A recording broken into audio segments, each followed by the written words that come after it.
you're looking for the latest Georgia Bulldog news in football, basketball, baseball, and recruiting, then you are in the right place. It's third down, Bryce Young's career. You need 10, play clock at 4. From the pocket, launching downfield, underthrown and intercepted. Keely Ringo has an escort down the sidelines. All the way to the end zone, and Georgia is going to conquer the Crimson Tide. Hosted by Jeremiah Stoddard and Jonathan Williams. Georgia on the mountaintop. Demons be gone, and the drought is over. National champions at long last. Just sit back, relax, and prepare yourself for these hot takes you're about to listen to.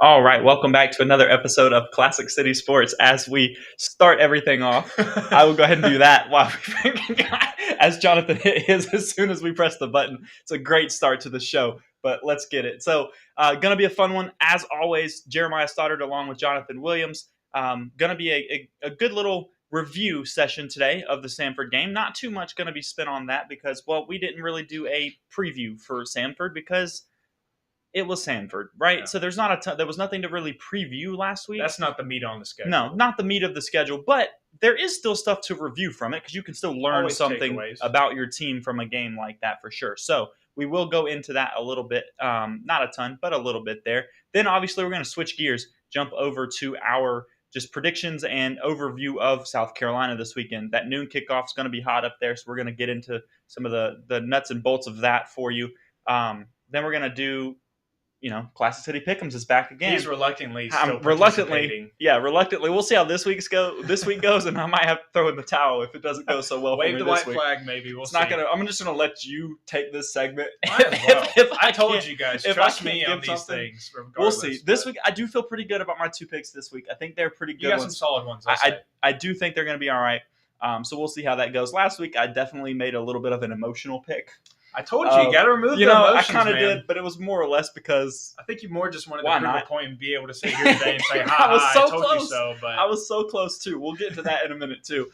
And then we'll wrap everything up with King of the Hill, as always, for you guys. So it'll be a good episode. Make sure you stick around for the whole discussion coming with that one. The whole time. That's yes, exactly. Should be fun as well. But let's get into it. Samford was this weekend. Georgia wins 33-0. 33 is a really low score for Georgia on there. Especially when they were favored to win by 50, somewhere around 52. Yeah. So you did expect Georgia to score more in that game. But the good thing was they did shut out Samford, right? You did get to keep that goose egg on the other side, which was very important for your defense to kind of feel good about themselves and everything going forward.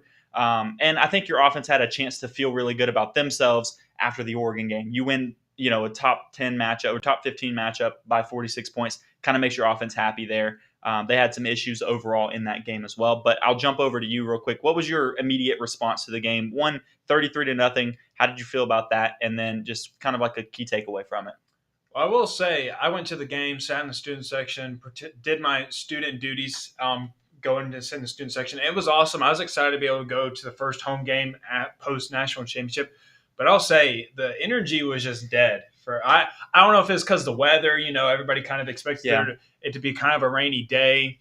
But the energy between the fans just wasn't it. Like, you could just kind of tell the energy between players as well. It was just kind of on the low end. It didn't feel like first opening home game of the season. So I think that kind of contributed to things a little bit in the game. But you had opportunities to score very early on. You missed some key opportunities to get in the end zone early on in the red zone. Missed Darnell Washington high in the end zone at one point. Stetson let that one sail, and then just couldn't punch it in. Couldn't get the job done, especially after Dan Jackson forcing a fumble, and then you get the ball back in the enemy territory straight away. Those are opportunities that you have to cash in on. They just couldn't get it done against Samford. And I don't know what it was. I don't know if they just weren't locked in, because I think, especially coming into a game like Oregon, when you felt like you had something to prove that week because of what everybody had said about you during the offseason about how much talent you had to replace and how you're probably taking a step back, and you're playing a ranked opponent at the time, there's a lot to be excited about for that game. And then you transition into Samford, it's kind of difficult to get the energy back up for those type of games, especially someone who's played in sports. It's difficult to transition energy week to week. Yeah.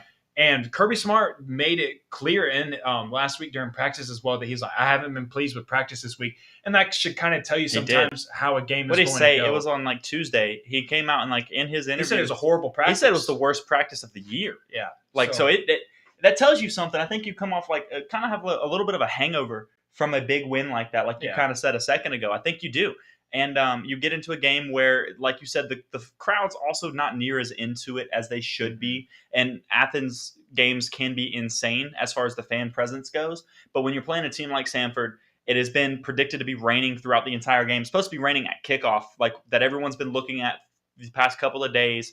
And I think it ended up pushing off. I don't think you really got wet out there. No, not at all. It ended up kind of holding off. But I know some people that decided they didn't really want to get out there and do all of that. I saw people selling tickets online like right before the game, thinking they're going to get out there and get wet at a game. And I've been out there for some pretty rainy games. I was there for the 2019 Texas A&M game, and I was there for Bama in 15. Oh, that's miserable. That's the epitome of a miserable game. That one was bad. I was there for that one. I was at the Texas A&M game, and I was at the Kentucky game. Dang, you've been to some freaking rainouts, man. When I tell you the Kentucky game might have been the worst of all of them as far as the rain goes. It was cold that day too, wasn't it? It was November. Oh, those are the worst. I think it was November. We usually play. It was late. It used to be late in the year with Kentucky. Now it's usually shifted to the middle. It's usually it was like November area, and it was a straight down. I'm talking like so thick of rain that like you can't.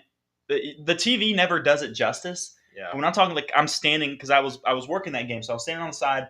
And I'm standing in a puddle, like, and it just constantly rain coming down. And wet feet's the worst. It was pretty miserable. It was a miserable game, but Georgia played extremely well in that game, and they were able to get it. So, but as Georgia fans, we've had some of those type of games that you've been to, and if it's a Samford game, it's a lot less likely that somebody's going to want to stick through that type of weather, which it ended up holding off.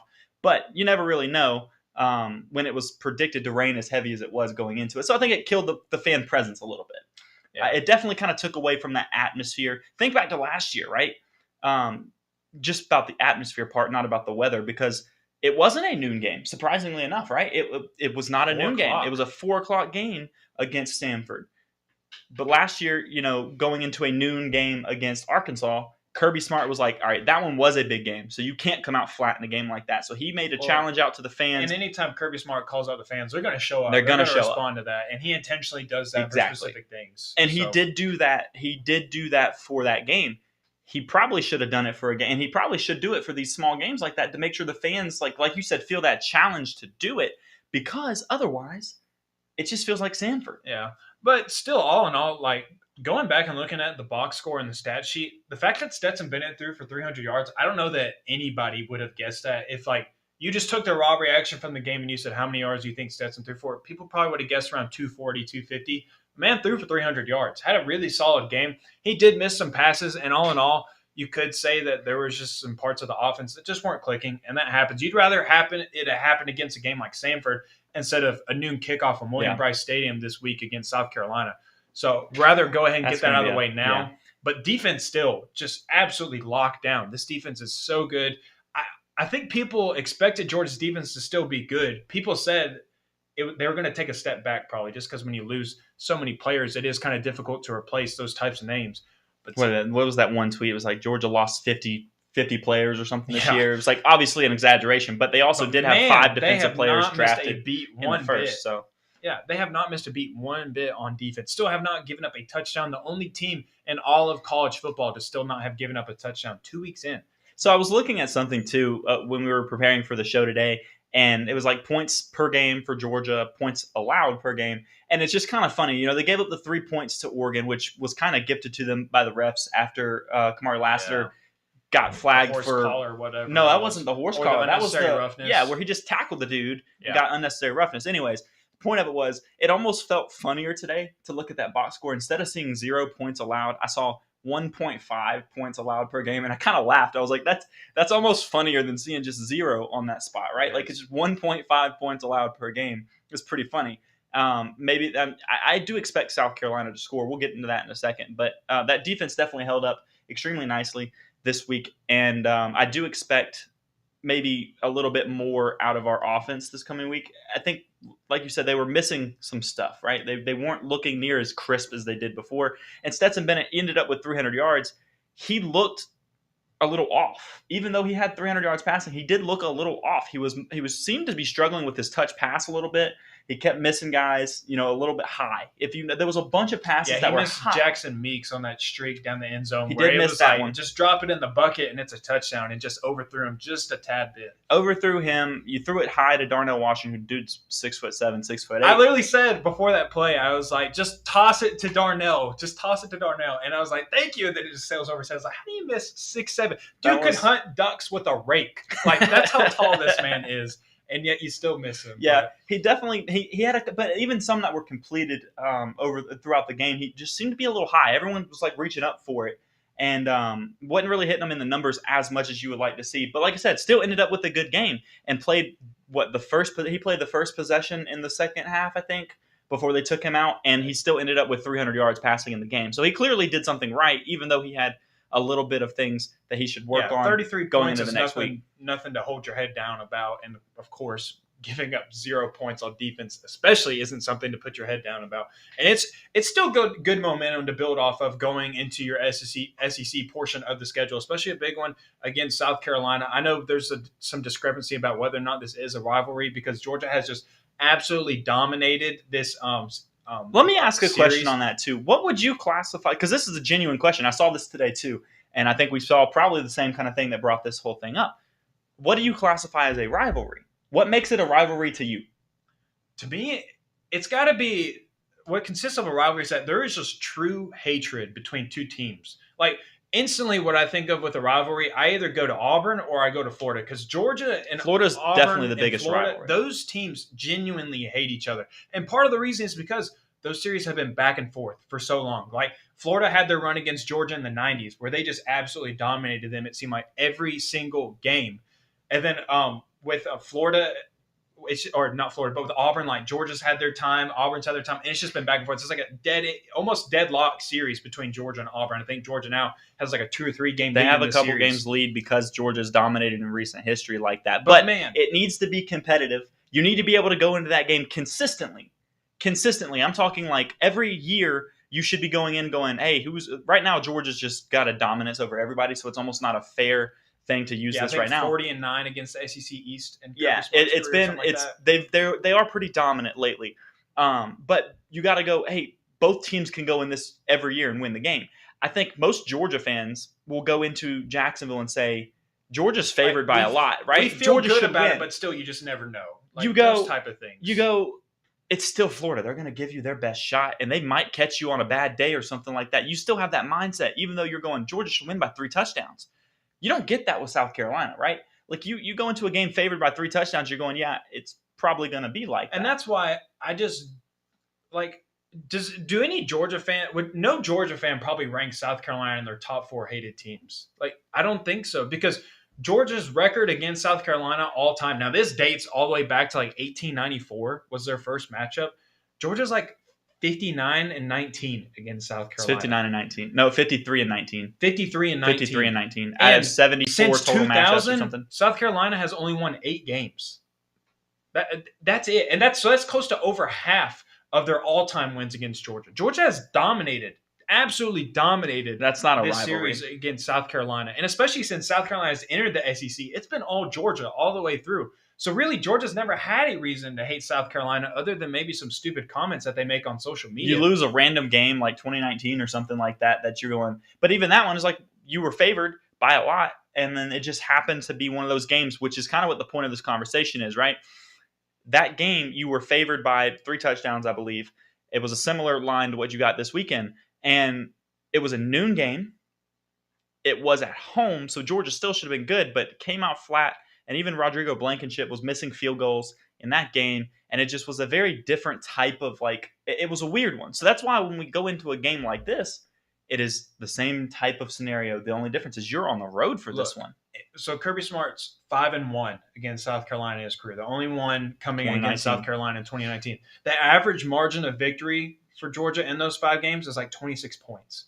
It ain't been close with Kirby Smart. You had one bump in the road that year and still managed to get yourself into the SEC championship game still in that year. You just unfortunately went up against one of the best teams in college football history and LSU that year. So I'm kind of in the boat of, is it even really a rivalry? I don't know that it is. I personally, and you hit on this earlier, like you were talking about it, and Dean in the comments was saying it depends on how much you hate them.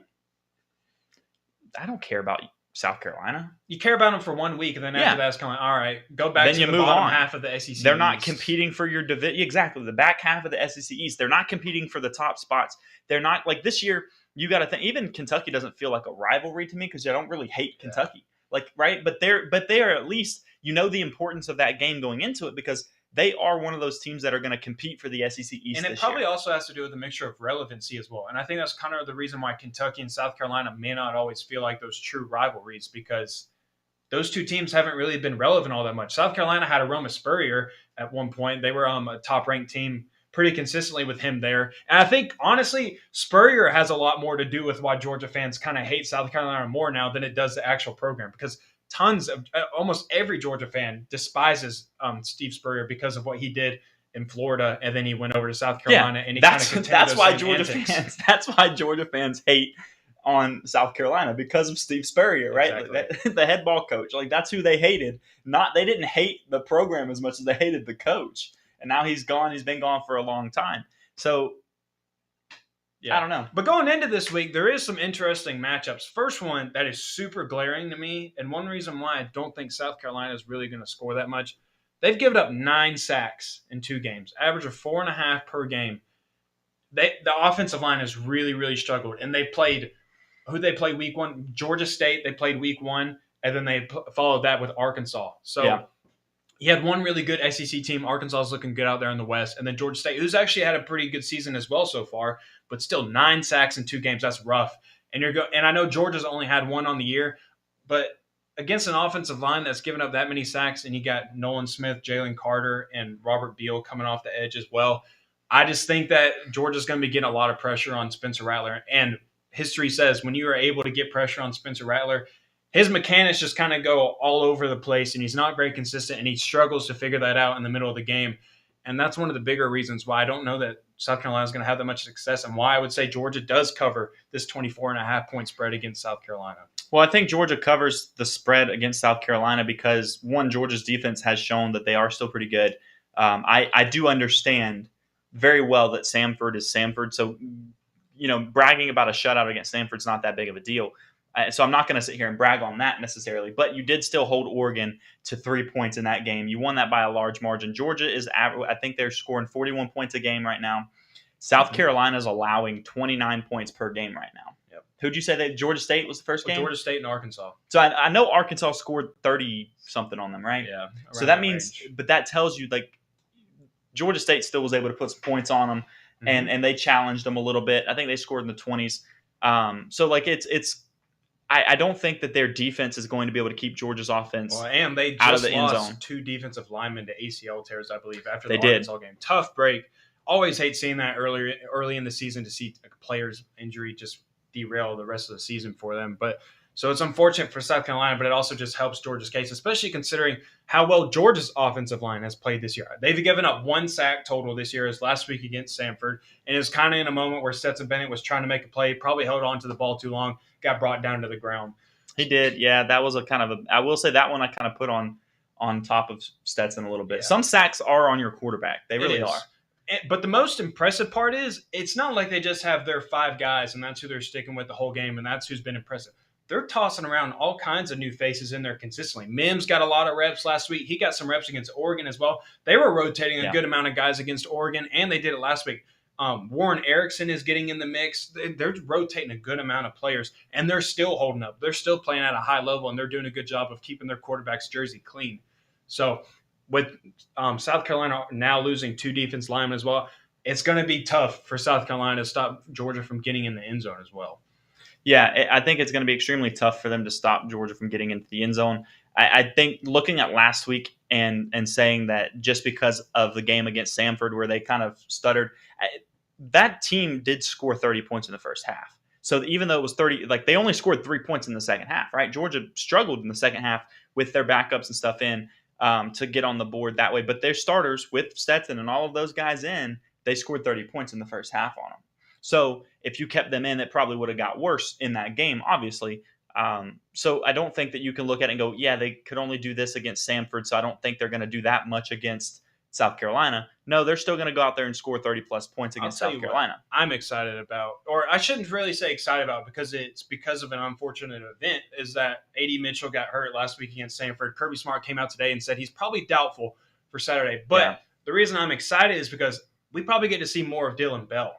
And he looked extremely explosive against Samford. Yes, he did. He was a name that was floating around this offseason as someone that could potentially transition into a major contributor. He looked good at practice, and he was looking comfortable. And, man, he has some juice. And he has the ability to make big plays after the catch, which is something that Georgia has really emphasized this year in their offense. They've been doing it with Ladd McConkey. They've been doing it with Kenny McIntosh. They even do it with Brock Bowers a good bit as well. So even without A.D. Mitchell this weekend, if he's not able to go and he's not able to play, I don't know that Georgia's offense is going to miss a beat because you got a young guy in Dylan Bell who looks really solid, and still you got Ladd McConkey, Brock Bowers, all those tight ends, and other receivers around him as well that are going to make plays. And the biggest thing is that Kenny McIntosh relieves your receiving corps so much because we talked about last week how Monken likes to use the passing game as an extension of the run game. Yes. What he does with Kenny McIntosh getting him the ball in the backfield through the passing game is essentially an extension of the run game, just not actually handing it off to him. Well, and there was a play this week, and I think I'm pretty sure there was one against Oregon too. It was like a jet sweep. Yep. But it counts as pass. It's because it was a shovel pass forward because Kenny ran in front and he shovel passed forward and ended up for like 30 yards. So that's a run play. It's going in the box score as the passing stats for Stetson and receiving yards for Kenny, but that's a run play. He's getting the ball behind the line of scrimmage in front of the quarterback and takes off for 30 yards. So yeah, Georgia might not. That's one thing that we talked about earlier too. I kind of mentioned it last week before the game, and then looking back at it again this week, Georgia has not run the ball near as much as we're used to. They haven't. They are putting an emphasis on throwing the ball. Part of that is that type of thing, though, because Todd Monken is able to go, hey, you don't have to sit back here and hand it off to your running back to get your running back involved out of the backfield or stretch the field that way. Throw a screenplay to him. Throw that, the jet sweep, the little touch pass to him, something like that to get it. And that's basically a run. Just not going in the box score that way. And I think what really helps with that as well is Georgia's wide receivers block exceptionally well. You have to get on the field. That's a big emphasis with Kirby Smart is you got to do your job even when you're not getting the ball and you're not getting the ball. And that's why you see plays like Rosamie Jack-Saint blocking a guy in the end zone in the national championship game. It's why you see A.D. Mitchell did it against Oregon when Ladd McConkey took one in the end zone as well. Those guys care about blocking. They know that they're not getting the ball, but they want to make sure that they get their teammates free. And you have some freak of athletes up front on your offensive line that are mobile and they can swing outside and still get the blocks and move the ball down the field. So that helps as well. Is that you just also have athletes all over the field that are selfless and they just want to make sure that the offense as a whole is succeeding as well. They really do. And Dan, I see your comment in there. Spencer Rattler is a pretty good reason to not like South Carolina. I do understand. I did watch QB1, and I remember that season. I watched that whole thing. I've watched. That was the year that Sam Hartman was on there, the guy that's on Wake Forest now. I really liked him, and I'm glad to see that he's finding some success over there. Spencer Rattler was another one on there that I watched and I wasn't really pulling for in college, which is weird for me to not root for a specific player like in college like that, or just like to kind of hate on a kid. But Tate Martell was another guy on there. That I watched him on there and the way he handled himself, the way he acted in high school, and knowing he's on camera and going to be recorded. It didn't help too that you were going between Jake Fromm and Tate Martell, and Jake Fromm was like the complete opposite of what Tate Martell was on camera. Just a wholesome dude, family guy, loves his teammates, and is selfless again. But Hartman is not out for the year, Dan. He is actually back already playing with Wake Forest after I believe he's only out for 1 week. I know he had a serious health condition that did sideline him, but he's already back playing with Wake Forest. They did clear him. Yeah, you and I talked about this week before the game this past Saturday. They did clear him. He almost was able to play this past weekend. I think he did for a little bit. I think they put him out there for a little bit. But I think he's a full go this week. He's back out there for the Deacons. Interesting mascot name. But anyways, so South Carolina's going to struggle to stop Georgia's offense, regardless of if A.D. Mitchell is in or out. I think Georgia's passing game. Stetson Bennett's been throwing the ball to 10-plus receivers in the past 2 games. That's different. It reminds me of the Falcons' offense in 2016 when Matt Ryan was spreading Everybody the got the ball ball all over the field. You had Taylor Gabriel. That's a great comparison. Was a big piece of that offense, and then he went somewhere else, fell off the map. Mohamed Sanu was there on as that well. team. Of course, he had Julio Jones, but it seemed like anybody that was out there at wide receiver, Matt Ryan just made them look even better. I think he broke the record for most receivers throwing a touchdown pass to. I think in the first half of this game, I want to say Stetson threw the ball to 13 different receivers this past week, or 13 different ball carriers this past weekend. And I think Georgia as a whole, I think there was like 15 different players, and that's a sign of that caught the ball, including the ones that Beck threw to and stuff like that. And it's not only a sign of that you've been having to get a lot of guys reps at wide receiver because you're still trying to figure things out, but that's a big talking point of Stetson being the guy all throughout the offseason because he's gotten to work with so many different people. He's gotten to get some continuity with his wide receivers and some consistency. Is that he has no issue spreading the ball to so many different people because he's comfortable with everybody. Something that you haven't seen or Stetson hasn't had the ability to build up in the past 2 years at Georgia.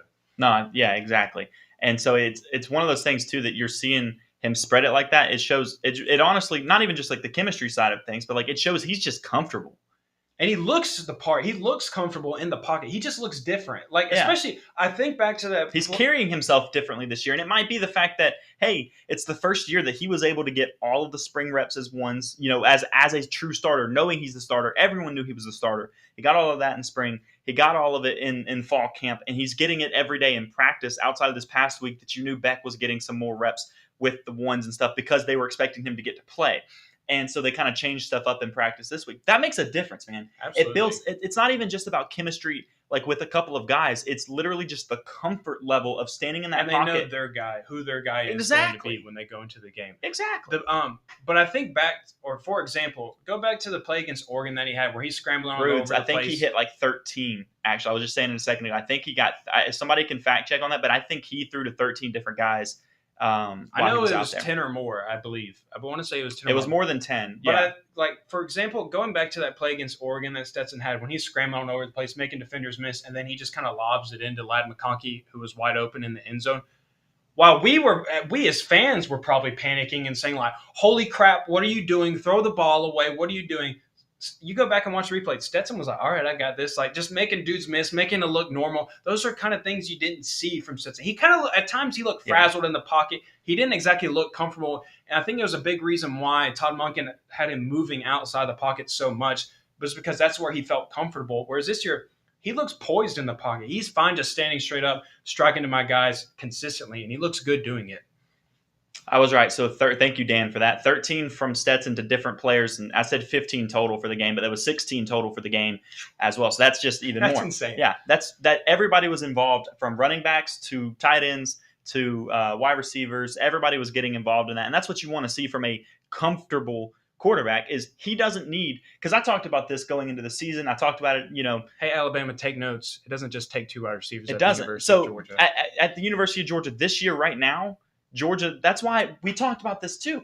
I don't expect a Georgia receiver to get 1,000 yards receiving this year because of that. Because of that stat right there. Go ahead. I know what you're going to say. That's possible. This is more possible than a receiver getting 1,000 yards, and that's insane. Kenny McIntosh is averaging 86 yards receiving per game, and he is on pace to finish the regular season. That doesn't count conference championship and potentially playoffs to reach over the 1,000-yard mark. Could you imagine if it was a running back to be the first person since 2002 and Terrence Edwards to hit over the 1,000-yard mark? That's insane to me. It says a lot about what your offense is. That's the crazy thing. And I going into the season, I thought that Kenny would be a guy that could have 1,000 yards of total offense. Oh, yeah. I didn't expect, and I knew he was going to have like a decent amount in passing game. How much he's having in the passing game? 117 in the first is game throwing me for a loop. I think both games he's been the leading receiver for Georgia. Yes, he's the leading receiver on the team for sure. Yes. I know that.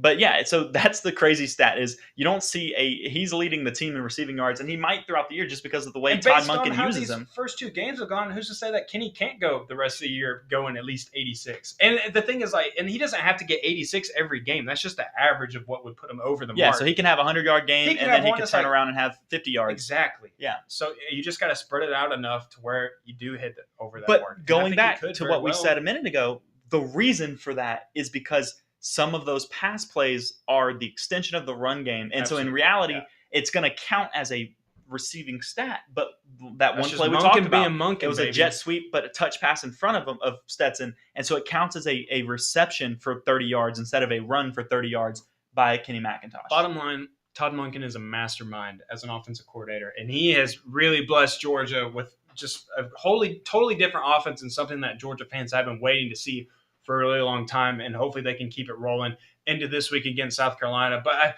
I think based on what we've said and we've covered for this game is Georgia's going to win this game by a lot. Do you want to do score predictions?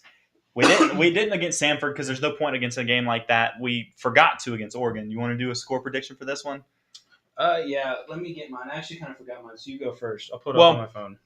I had originally put, I know Underdogs Daily's Facebook page today, my score prediction that I put on there was 45-9 because I thought that South Carolina would be able to drive the field a few times but struggle to find the end zone against Georgia's defense in the red zone. So I do think that they'll get on the board with a couple of field goals instead. Maybe Georgia doesn't score 45. Maybe Georgia only scores. I think I'm going to take that back from 45 to about 38. That's the number I said. I said 38-10 was my final 38-9 is it's 38-9. I think is probably a little bit more. And 10 might be generous. The reason I don't like 10 is because that means you're giving them a touchdown. And I don't know that. I think they get down the field on Georgia a couple of times. And I catch myself doing this all the time. They'll probably get a garbage time touchdown, and then it never happens. Those guys never give it up, and I think a lot of the reason is because they know how. Like you saw Kirby Smart at the end of the Oregon game when his third strings or second stringers stood up Oregon in the red zone and in the end zone and didn't allow them to score. How pumped up he was despite they were up by 40-plus points. Because it's important to him, I think. I think he genuinely – absolutely. He feels like it's an important thing, and I think it is an important thing. But my thing is if they get that late touchdown or something like that, I feel like they're going to end up scoring around 15 on us because I think they get – I think they get about 3 drives where they get in your red zone and stuff like that. If they convert one of those for a touchdown, it goes from 9 points to 15. That's my prediction, at least. All right. Well, now we're going to get into some new predictions, and we're going to start going into our Classic City pick'ems. I know you take a big sigh of relief right now when we're talking about them, because if you haven't been keeping up, Stoddard is not off to a great start with his pick'ems. You're a record of 1-4. Your one correct pick was Texas Tech, who was plus 2.5 against, I can't remember who they played last week, but you got that one right. Houston, correct, yes. You got that one right, but the other one's L's across the board. Whereas for me, I took one L, which was the BYU Baylor game. That game went into overtime. You and I were watching it together, and I was like, "Don't let him get in the end zone." I'm over here cheering for him to score, because I wanted him to miss his pick 'em. The Bears, I got my wish at least. The Baylor Bears just could not pull it out, so I lost that one. But other than that, I am 4-1 on the year. So you're 1-4. I'm 4-1. I'm sitting at the top. I'm gonna catch pretty up good week. Distance between us. I'm hoping you got to miss one or something. I think I like my picks this week. I really do. You say you've removed the emotions now. I did remove more the emotions. USC picks because of your vendetta against Lincoln Riley. No more USC picks until they play against Utah or Notre Dame or somebody. Then I might pick a fresh slate for you. Maybe it revamps you for the rest of the year because we still got a lot of football to be played the rest of the year. I can catch up. I'll let you start us off with your first one. We're only doing 2 this week. You did 3 last week, but we settled with 2 this week. First one is going to be Oklahoma versus Nebraska. Nebraska just fired Scott Frost after his 0-2 record to start. He lost in Dublin against, what was it, Northwestern? Is that who that game was against? This past weekend? No, 2 weeks ago. Oh, yeah, Northwestern. Northwestern was the first one. And then he lost again against Georgia Southern. So, Georgia Southern, I mean, like that. I told y'all when he lost that game, he will not. Oklahoma is a team that some are out there putting late into the season because they are in the Big 12. They have a chance. They have the Texas out there. But they have a chance to go pretty far this season overall. I'm not putting them in like a playoff spot necessarily. But my point is, when they're playing against Nebraska, who's coming off of those 2 rough losses, they fired their head coach. It's an 11-point spread against Oklahoma, who is, what are they? Ranked 6th. Oklahoma's ranked 6th right now. So I think that game's a little bit more than 11 points. I genuinely feel like 11 points is kind of low. Okay. So you're rolling with that Oklahoma game. over Nebraska minus 11. Yeah, that's going to be a tough one for Nebraska to compete in, especially which is funny because we haven't heard much about Oklahoma, as in years past, it seems like that's all you heard about because Lincoln Riley and his new offense, the defense is probably going to be better. They're a title contender and they just kind of fall off the map. Whereas this year they're kind of quiet, but they're still up there higher in the rankings. Well, they're higher in the rankings, and Dylan Gabriel he's right now got 530 passing yards, 529 passing yards, and 5 touchdowns already in the season. I liked him at UCF. That's pretty good. That is a pretty good start to the season considering the leaders in the country are around 600. Like Stetson Bennett's second at like 630 or something like that. Mm-hmm. And then quarterback Will Rogers is like 700. They chunk it 50 because they just throw it all game long. So that's the big difference there. But you have a guy that, he's got more passing yards than Bryce Young right now. Bryce Young's only got like 408 on the season. Yeah. No interceptions right now for Dylan Gabriel, which is big too. 5 touchdowns, no interceptions. So this first one might be a little shocking, and I can't believe that I'm going this way for my first pick. And I never saw myself this year ever siding with this team on a pick'em. But here I am. After 3 games for them, I'm going Vanderbilt plus 2.5 versus Northern Illinois. Their offense has actually looked pretty good. Mike Wright, I want to say Zach, his name. I don't want to hear it in the comment section, by the way. Screw you. Zach is already manifesting a Nebraska win because Stoddard just does not have good luck with the pick'ems. If you are listening to us on the podcast, that's what Stoddard's reacting to. But yeah, I'm going with Vanderbilt plus 2.5 versus Northern Illinois. I think this was a game that we said Vanderbilt would win when we did our SEC predictions earlier in the year. But their offense has looked pretty solid. I like what they have at quarterback. He's a good athlete. And they've already got their season total of wins that we picked for the year. I know. They have surprised me in every facet so far of their team. It's just been unreal to watch. The fact that they put up like 60 points against Hawaii, I couldn't believe they that. won that game by like 50 points. It was a blowout. So I think 2.5 is a good margin. I think that they very well could win this game against Northern Illinois. I think that's a very winnable game for them. So plus 2.5 to me is almost an easy pick, and I'm starting to believe a little bit more in Vanderbilt as a team. I think we gave them in our we gave them this win. We did not give them the Hawaii win. No, we didn't. And they won Hawaii. We gave them this one and their other cupcake game or whatever it was. Yeah, something like that. We gave them that one. But we did not. We did give them this win. So like that's not surprising. That's a good pick right there. So I'm rolling with that one. All right. Last one, Stoddard. Let's see what you got. Number 2, Penn State versus Auburn. That spread is -3. It is in Auburn, but Auburn is like challenging for the worst team in the SEC right now. They're like, I'm not kidding. Like rough. They are, and I know Penn State's kind of fallen off a little bit more. They're still top 25 team, 22nd right now. They are 40. They're scoring 40.5 points per game, allowing 20.5. What are you looking at right now? Trust the doctor, I guess. No, Dean gets it. No, get out of here, Dean. We'll talk later. You got to stop. You got to stop being such a homer. The people are believing in me, Stoddard. No, you got to stop being such a homer in the comments. A literal homer. Like you just know because he probably beats you up. Does he beat you? Whoa! Does he beat you at home? Character now? Are you scared of Jonathan when he comes home? Is that what this is? Maybe. I don't know, but.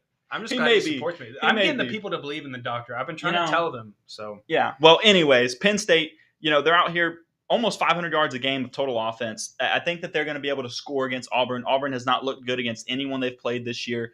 Only being a 3-point favorite, that's basically just because they're the home team. I don't think that that's going to hold up. And last year's game, Auburn lost that game on like a last-second like bullcrap play, wasn't it? Like Auburn actually got kind of screwed in that one. Demetrius Robertson, I believe, had the game-winning touchdown, and he ended up dropping it in that game.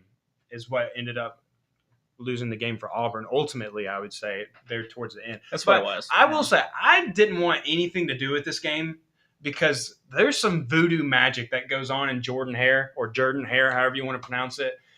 And so I didn't have any interest in touching that game because regardless of how bad I think Auburn is, there's just weird things that happen in that stadium. And so I didn't want to touch it. That's true. So, Sean Clifford, I still like Sean Clifford in that game too, by the way. I just talked about Dylan Gabriel. Sean Clifford also. Sean Clifford's going to tear it up in the XFL one day. I'll tell you. He's already got 500 yards passing, 5 touchdowns. He does have 1 interception this year as well. So I think he'll have a pretty good game against Zach, I don't know if it's a good move to say that if Bo Nix was still there, that you'd be riding with him. I don't know that really builds Auburn's case in a positive way. Has Bo Nix looked good this season so far? I don't know. He has not.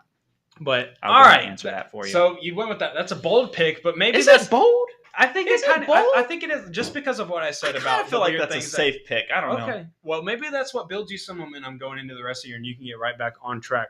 Last one I'm going with, and I have no idea how this spread is as high as it is, considering what the past 2 games for this team has looked like. But I'm taking Nevada plus 23 versus Iowa, and let me tell you why. I already know why on that one. That's bad. Iowa has scored 14 points in 2 games. They have played South Dakota State and they have played Iowa State. They scored 7 points against South Dakota State, but not by a touchdown. No. 2 safeties and a field goal is what it took for them to get I saw somebody put something on Twitter today about like how many safeties and field goals they would have to score to win by 23. It'll be a lot. It was pretty funny. I mean, it's a 7-3 victory against South Dakota State. So then I took Iowa State last week actually to take the win over Iowa, and they did 10-7. Iowa finally got in the end zone. The Hawkeyes finally got a taste of what it is to finally reach pay dirt on the football field. Yep. So 14 combined points, only 1 touchdown on the year. And I'm supposed to believe that they're gonna win this game by 23 or more points against Nevada. They couldn't do it against South Dakota State, the Jackrabbits, for crying out loud. And so I'm riding with the Wolfpack of Nevada on this one. There is no way that Iowa beats them. They might win this game, and they should, but there's no way that they beat them by more than 23 points. So I'm riding with Nevada on this one. I have no idea how Vegas has this line at 23 point spread. No idea. They haven't scored 23 points total in the year, Stoddard. I don't know, but like you got to think when you go to like the Vegas side of it, it literally comes down to like the bettors. So people believe. Like the people with money that are betting on the game, they believe that. They're betting so aggressively towards Iowa that they think it's going to be that high of a game because of it. That's insane. Listen, I don't get it. I truly don't. You really just want to put that much money on something. Go ahead and I don't know why you would pick this game of all games to bet that aggressively one-sided. I guess Iowa fans are feeling some type of way after finally reaching the end zone last week. They're like, all right, we got things figured out. We're rolling now. We know a touchdown. We know how to do it. We know the process that it takes to get there once. Now we're shooting for twice against Nevada, but still, yeah. So Nevada on that one. Those are my picks for the week, and I think those are pretty safe in my opinion. So recap. I'm 4-1 on the year with my picks. Stoddard is 1-4 as well. So this guy sitting at the top right now. I told you guys week 1, trust the doctor, fade the father. That's my motto this year. That's what I'm rolling with. So if you want some tips on where to put your money on in the week, you might want to follow me and don't listen to Stoddard on his advice. But we'll come back next week and give a recap. I've got Penn State over Auburn -3. Oklahoma over Nebraska -11. All right, and I got Vanderbilt over Northern Illinois, or I don't have Vanderbilt over, but I have Vanderbilt at +2.5 versus Northern Illinois, and then I have Nevada versus Iowa at +23 for Nevada. So those are my picks for this week. Those are Stoddard's picks, locked in. We can't take them back anymore. They're on paper. They're in the books. And those are what are locked in for us for the Classic City Pick'ems this week. And that is going to conclude this segment. And now we roll into a fun part of the show. And this is going to be interesting. This is a good question. I had one of my dad's friends ask me this a couple weekends ago. And it really made me think for a long time for this question. I didn't know how to answer it, and I didn't know who to pick for this. So I'm going to ask you the same thing, and I'll give you my answer and my reasonings. So let me set the scene. The University of Georgia. By the way. Did you see you get called out by your girl here? Okay. Morgan, you probably haven't even heard of Nevada. You didn't even probably know Nevada had a football team until today. So don't be taking shots at me, man. Come on now. I'm trying to provide you knowledge, all right? I'm trying to help you out, and you're going to take shots at me. I see how it is. But so I'll set the scene for you. Tomorrow, the University of Georgia no longer exists. Football program no longer exists. It is no longer here, and you can no longer cheer for the Georgia Bulldogs for football. Who's your team that you're rooting for? Who do you want to cover now? Who do you want to cheer for now? Anywhere in America, any college football team that you would pick, who's your second in line team after Georgia if they were for some now reason you just kind of changed the phrasing on it a little bit from earlier to like my second line. This isn't somebody I would cheer for. No. Like now. This is no. Let me say like, this. This is your team. Like you'd buy gear for this team. Yeah. You would happily say their slogan or whatever else. You're fully bought into this program like you are Georgia right now. So, and with that, to preface my answer on it, this would be in the case that Georgia didn't exist, like when I was growing up and stuff like that. Not that like Georgia no longer exists and I have to pick a new team next year by any means, because this would not be my answer if that was the case. I don't know what I would do if that was the case moving forward. But as far as growing up, This one's going to be a tough one to say. I don't even want to answer it because like it's You got to go with it's it. going to be.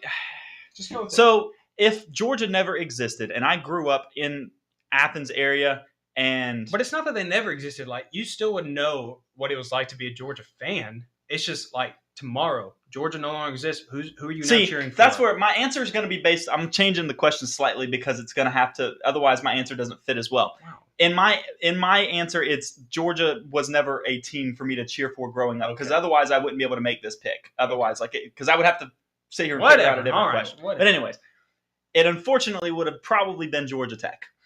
And the reason for that is not because I know this is bad. This is bad. Scoot away from you. But the reason for that is I have 3 uncles that graduated from Georgia Tech. My grandfather went to Georgia Tech. One of my good friends is a Georgia Tech fan.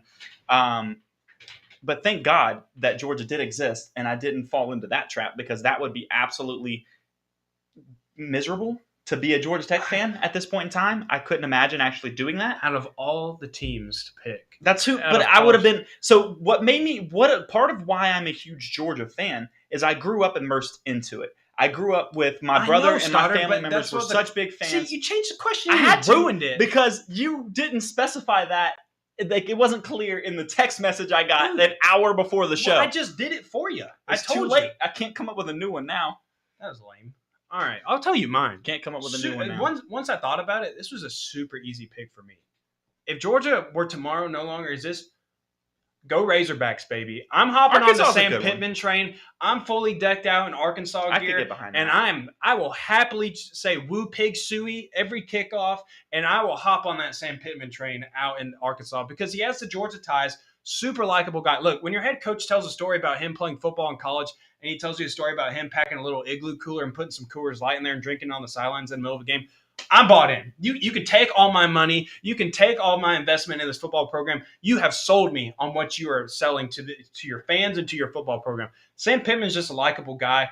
And Arkansas is an exciting football team right now. They're on the up and coming a little bit. They're starting to be relevant. They're ranked inside the top 10 now. I believe they're a top 10 team now in the AP polls.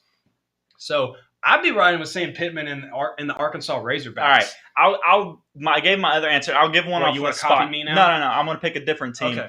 I'll pick a different team that like I Because you enjoy can't watching. be out here saying you'd be cheering for Georgia. No. Tech. I didn't say that. That's why I had to change the way I phrased it at first. If I had to pick right now, We'll this is allow me changing one backtrack. one backtrack. Okay. I like Ole Miss. Ole Miss. The was one I Grove. The considered Grove as is well. considered one of the most enjoyable places to go hang out and do all that kind of stuff. Lane Kiffin is freaking hilarious. You know, I mean, he got his teeth kicked in after saying "Get your popcorn Johnny ready." Freshwater. Yeah. But anyways, I would probably go with Ole Miss then. Oh, see, and the thing too is like Arkansas has a really good baseball team. I couldn't go with any SEC East teams because it just would. To me, And outside of the SEC, I'm not trying to go be a Big 12 fan and or Arkansas's got a something good like that. basketball program. They got a good football program now. They got a really good baseball program. And then even for Ole Miss, they have a killer baseball program. They're kind of in basketball, but football's exciting to watch because, I mean, you got Lane Kiffin, and that in itself is exciting as well. So I like that one. That's a much better That's better. pick. I'll change I to was that. seriously considering just wiping all of your contact information out of my or all of No, my that's why I contact said it information wasn't- out of your phone. That's why I prefaced and it wasn't somebody I probably would would cheer have never for heard from tomorrow. me. Yeah, 'Cause well, you say that. we but- sat here before the you know. season and said Georgia Tech may not win a game this year.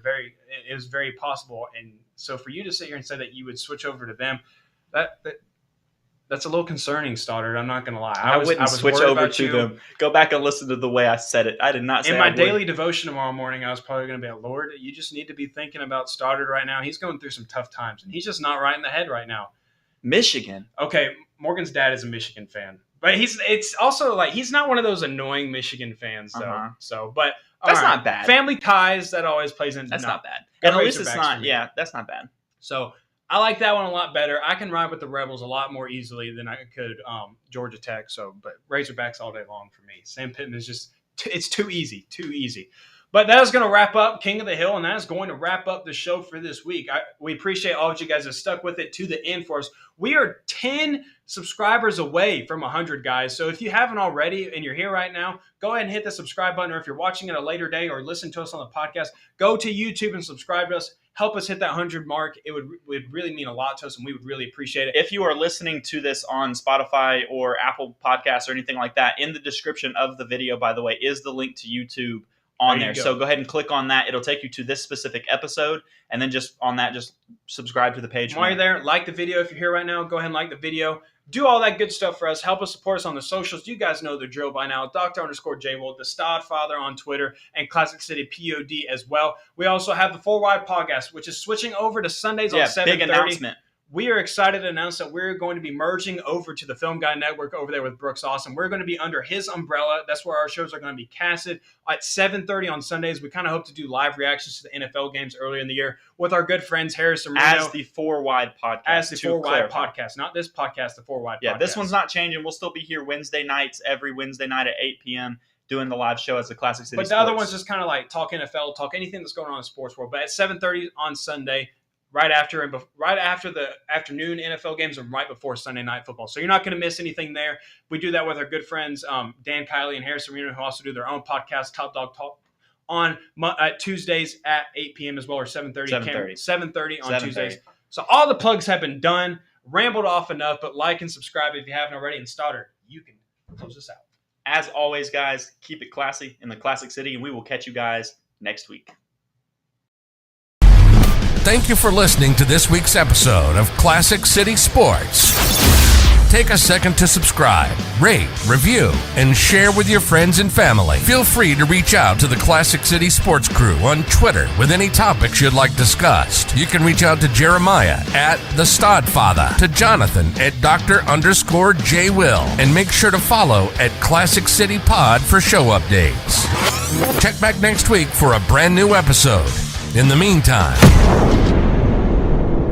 two simple words which express the sentiments of the entire Bulldog Nation.